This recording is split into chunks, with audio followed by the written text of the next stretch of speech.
Late Night Health continues. I'm Mark Allen. I heard about a sad thing, and maybe it's been righted. We'll find out. Our guest is Yvette Ayers. Yvette has been an athlete, teaches Pilates, she runs, very healthy, and then not long ago she was diagnosed with cancer, and we're going to find out about her journey. Yvette, welcome to Late Night Health. Let's start at the beginning, and then let's finish what happened just, I guess, an hour or so ago. Okay, Mark, so I was diagnosed with cancer here at Kaiser. The actual diagnosis came in the 3rd of December of last year, of 2021. Okay. And I saw a surgeon on late December, just before Christmas, December the 23rd. I saw a surgeon at Kaiser Sunset by the name of Lynn, where I talked to one of his associates. They scheduled for a hysterectomy they wanted to schedule it in January, but they didn't have space available. Also, Lynn was going out of town. So they scheduled it for February the 7th. And that was it. And I have to point out that a lot of hospitals are overwhelmed with COVID patients, and they're so overwhelmed that surgeries are being withheld. It's a terrible thing. Surgeries are being changed and canceled. During this time, I went and got a second opinion at the City of Hope. They agreed with what Kaiser wanted to do, that it was a necessary operation, but they also had asked for something which they thought was not a new procedure, but more of a standard procedure. They wanted to add some more time to the surgery. I got the call. I had sent emails to Kaiser, hadn't heard anything from Kaiser, though this is after my initial appointment. No answers, no information on follow-up.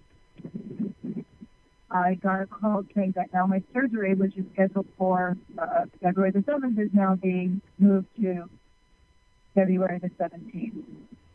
Okay, At that time, I asked next the week. surgical staff if I could get a referral. They talked to the doctor. The doctor was like, yes. So the referral only was because Kaiser seemed very busy.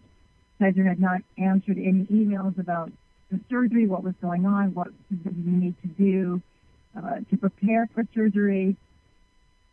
That's what I explained to Dr. Lentz's staff. Dr. Lentz was like, yes, here's the referral.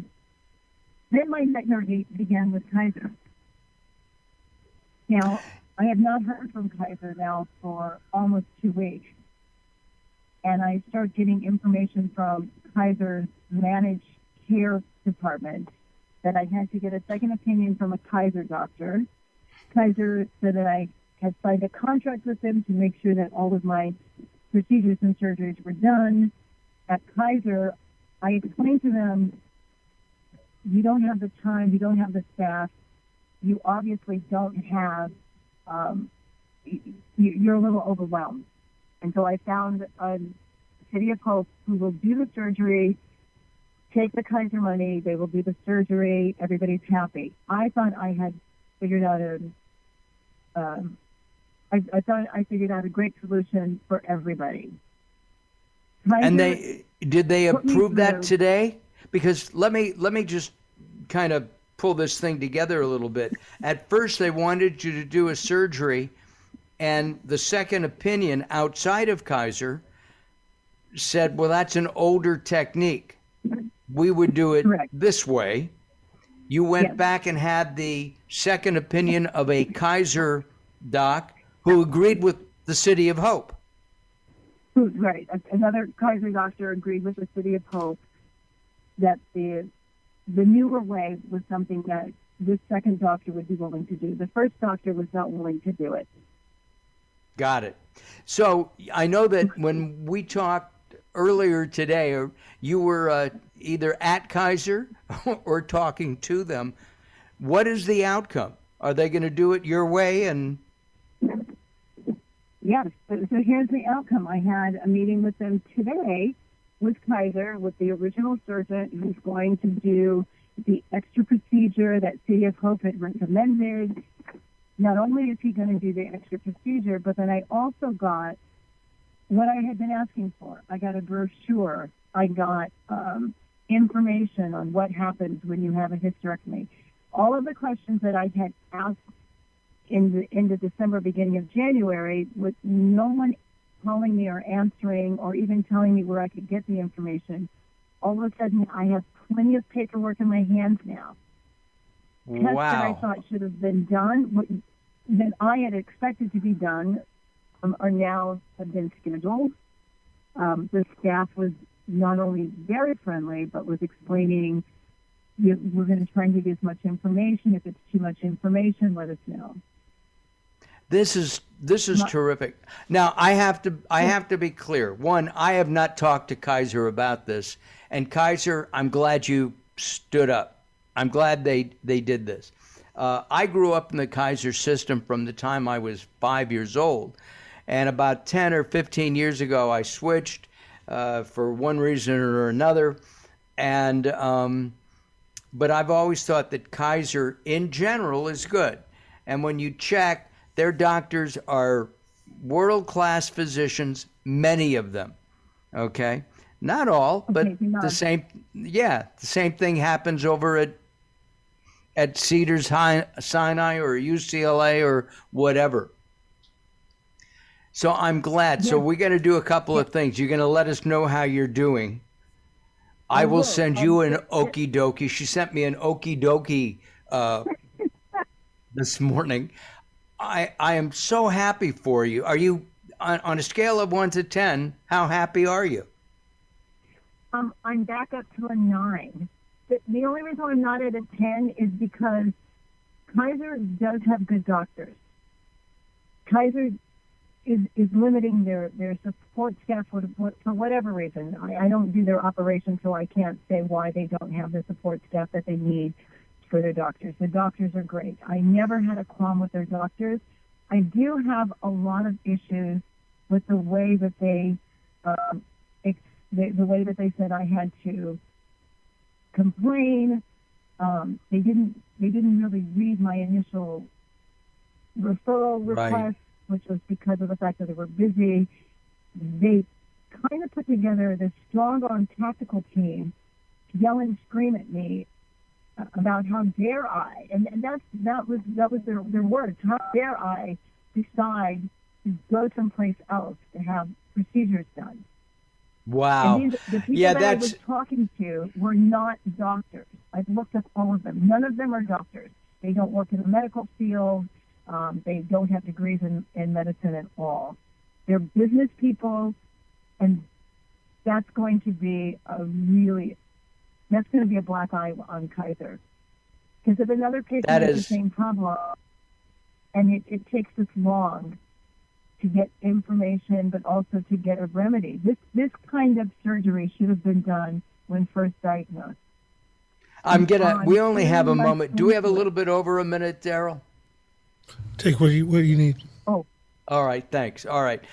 Just, the waiting for me, if you're diagnosed with cancer of any kind, I want it out now. I don't want to wait. The anxiety of waiting has got to be weighing on you for almost 2 months now. Yes. I started my Kaiser journey with a blood pressure of 130. Mm-hmm. Today in the office at the beginning of the appointment, my blood pressure was 165. Oh, my. After after getting the information that I needed, it did go down to 150. And I told them, I said, I will get my blood pressure back down to normal now that I have the information I need. Well, you're going to, listen, will you keep us informed and let us know how you do? I mean, it's just in a week. I really want you to let me know how you do. We're family now, Yvette. Okay, you're part of the Right. Late Night Health family. I want to know how the Right. surgery goes, how you feel, and if they take better care of you moving forward. I will. Will you do that? I will. And thank you so much for caring, for having this forum, so that people can say something about what's going on. You have to. Because In any kind of medical group, you have to be a squeaky wheel, and they have people in there, in quotes, protecting doctors and healthcare administrators. They have these middle management people who really shouldn't be there. It's like I agree. when you're in the hospital and the hospitalist comes by, tell them, you can't be here. I want my doctor to take care of me. You have that right. Don't let the hospitalist take care of you. Yeah, I agree. It's the same. Kaiser is so big now, they're not a healthcare provider, they're a managed care provider. And that's not good for patients. No. Yvette, good luck. Our good wishes are with you. We really appreciate you sharing your personal story here on Late Night Health.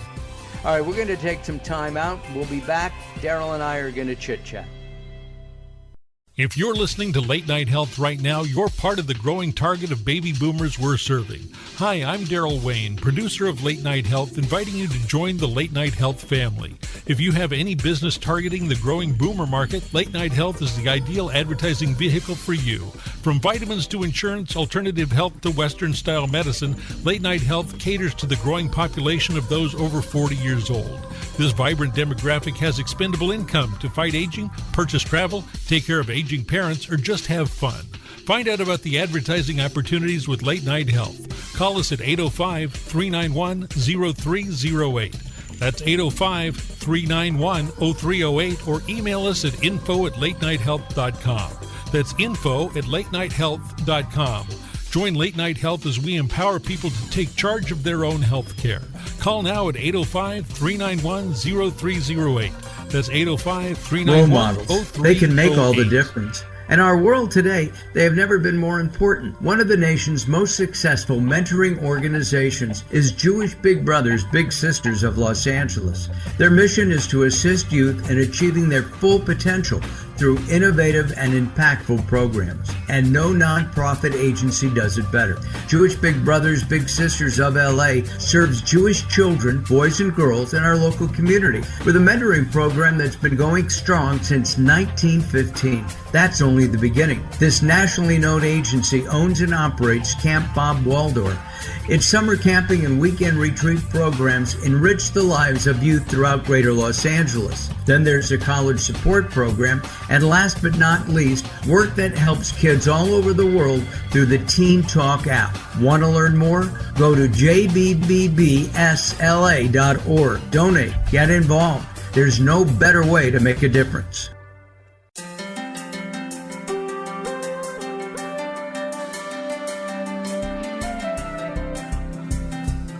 Late Night Health is proud of our partnership with the EBC, the Evolutionary Business Council. Check them out at ebcouncil.com. You're listening to Late Night Health with Mark Allen. The show continues in a moment.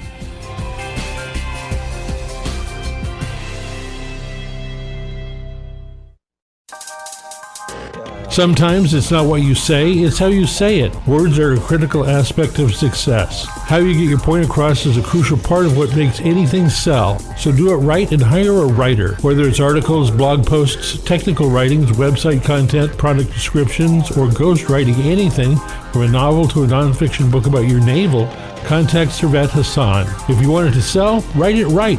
Email Servet at servet@servethassan.com. If you're listening to Late Night Health right now, you're part of the growing target of baby boomers we're serving. Hi, I'm Daryl Wayne, producer of Late Night Health, inviting you to join the Late Night Health family. If you have any business targeting the growing boomer market, Late Night Health is the ideal advertising vehicle for you. From vitamins to insurance, alternative health to Western-style medicine, Late Night Health caters to the growing population of those over 40 years old. This vibrant demographic has expendable income to fight aging, purchase travel, take care of aging parents, or just have fun. Find out about the advertising opportunities with Late Night Health. Call us at 805-391-0308. That's 805-391-0308, or email us at info@latenighthealth.com. That's info@latenighthealth.com. Join Late Night Health as we empower people to take charge of their own health care. Call now at 805-391-0308. Recently, I met Jacqueline from Bright here in Los Angeles. She gave me a hearing exam and then showed me how to hear again with the new Signia Pure Series hearing aids, and she can give you your life back too. I hear birds chirping, birds cooing, and even my wife. They easily connect to my smartphone. The Signia hearing aids are amazing, and with the charge and go, I don't have to fiddle with batteries and hear all day long. Not hearing is frustrating for you and your family. I know you don't have a problem, but trust me, call Bright Here now for a free hearing exam, a $125 value, yours free just for making an appointment now. There are offices throughout the Los Angeles area. Call Bright Here now at 323-424-7100. That's 323-424-7100 for a free hearing exam. There's no obligation. Call now, 323-424-7100, or visit them on the web at brighthere.com.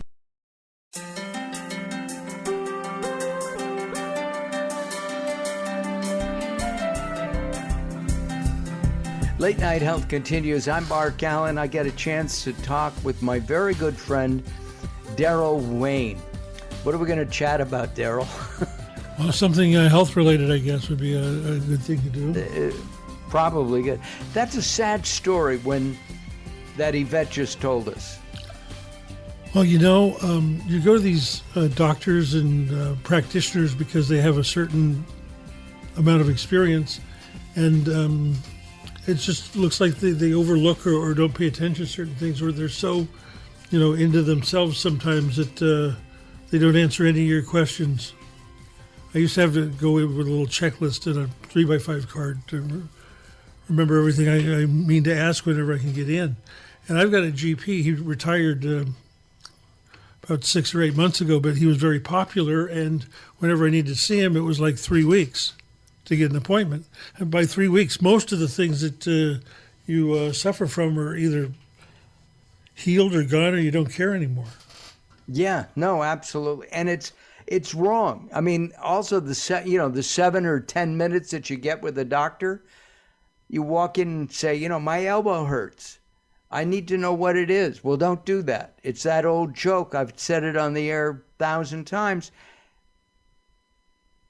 I don't understand why doctors in general, and it's not every doctor, they just don't seem to care. And getting into a doctor, you have what looks like an infection. If you wait 3 weeks, your arm will fall off.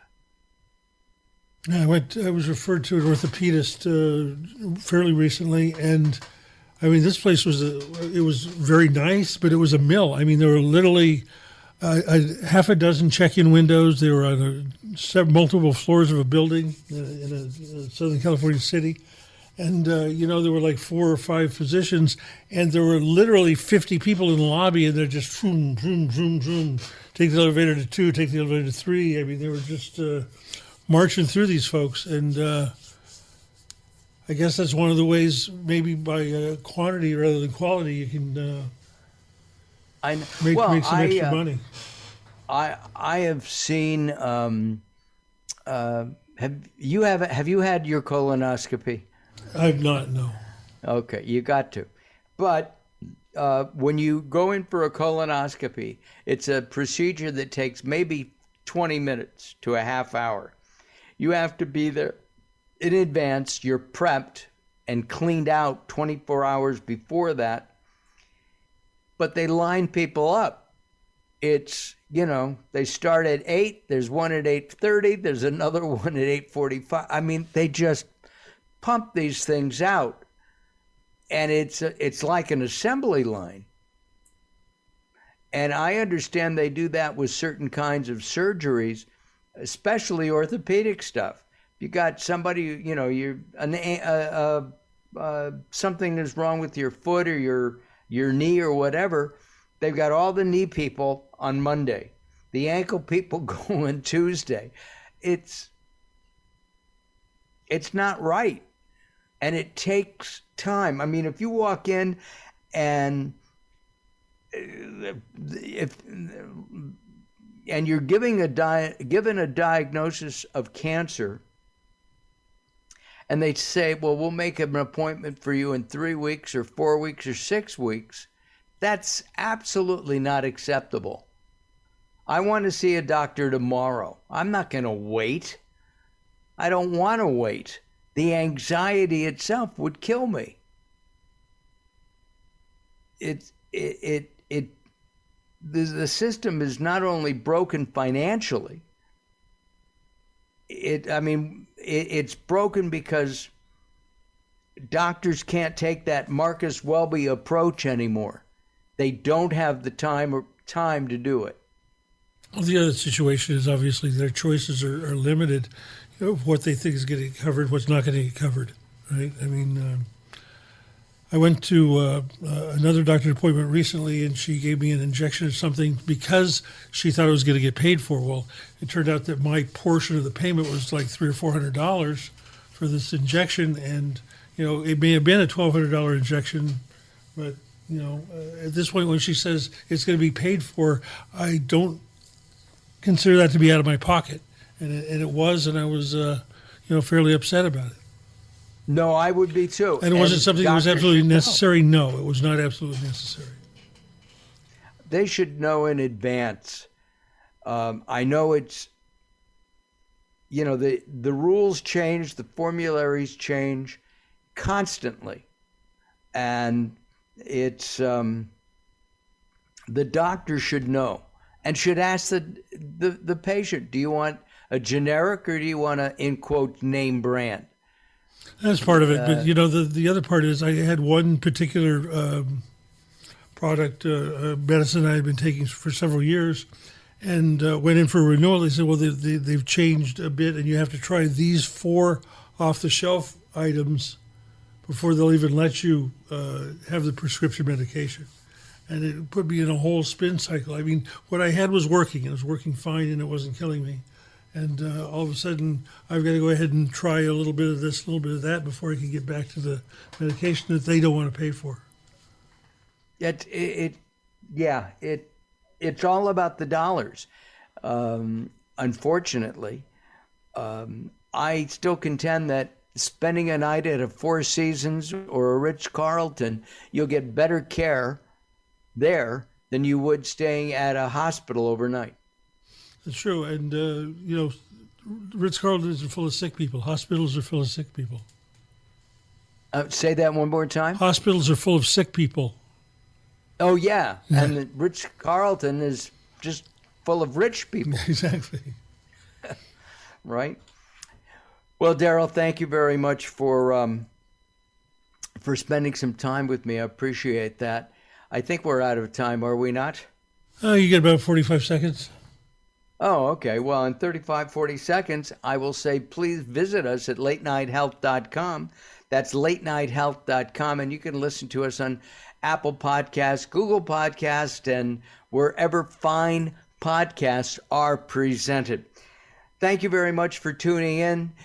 Have a great week. We will be back next week. Have a good week. Most importantly, have a healthy week. Wear that mask. See you next time. Bye-bye for now.